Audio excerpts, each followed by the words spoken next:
Living on the lawn is one of the highest honors bestowed upon a UVA fourth-year student. Backup goalie and lawn resident Doug Brody hasn't seen the most game action in his career, but his academic and extracurricular work has earned him the respect of his teammates, coaches, and university community. A photography major, Doug is working on his senior art show, and he is your Student Athlete of the Week. I enjoy trying to get my teammates to sort of take a different perspective on everything else at UVA. It's right. It's not a typical lacrosse story. I think at UVA, the more we can all hang out together, different groups can be together and mix a bit, we'll understand a little bit more about each other and not see each other as a different component. Between his living on the lawn and his Raven Society and his photography major and his web page, and he's just a really, really interesting guy that just has brought a lot to our players, certainly on and off the lacrosse field.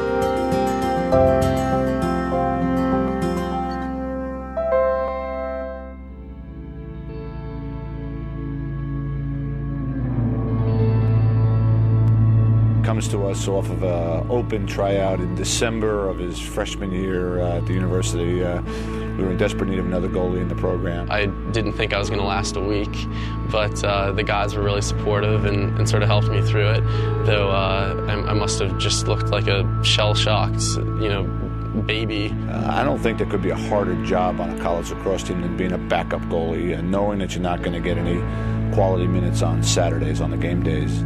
Sort of just tried to jump into the program, and I'm still a third-string goalie, but it's been a pretty meaningful experience just being on that team and meeting these guys, trying to work for something as a group. To play Johns Hopkins at Klockner Stadium and to be able to get on the field in a game like that and be able to walk away from your career knowing that you did that. When I heard Coach at the end of the Hopkins game, I heard him yell, "Brody!"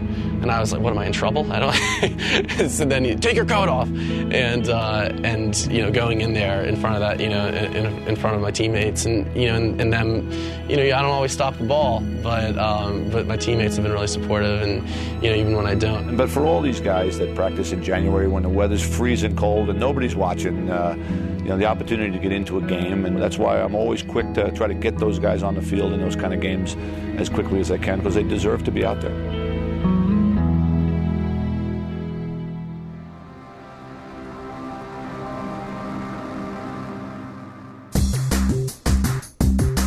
Photography, when I was younger, was a hobby, and then I came here and I took some classes, and these professors made it a passion for me, and I sort of developed this. And what ended up happening is I sort of feel like here I have lacrosse on one side of things, which is just a big commitment, and then the arts on the other, which have become a really big commitment.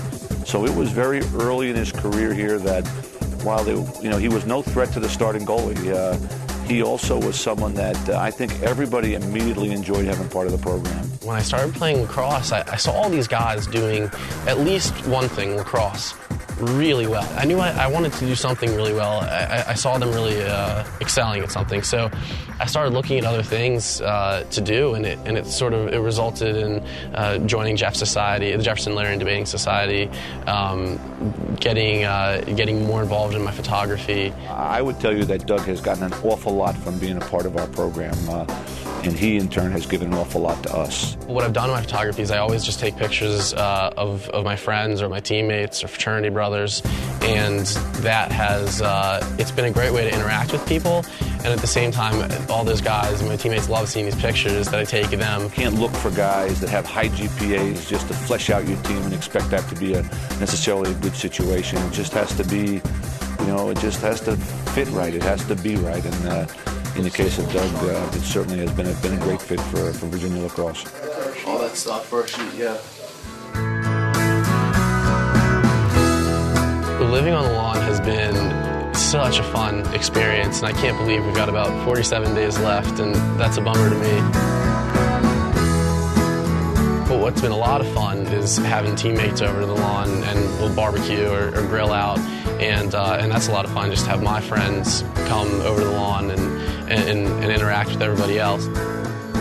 He's in a delicate position, a backup that's not likely to get in there for games, and yet someone to be taken seriously, on the field and off the field.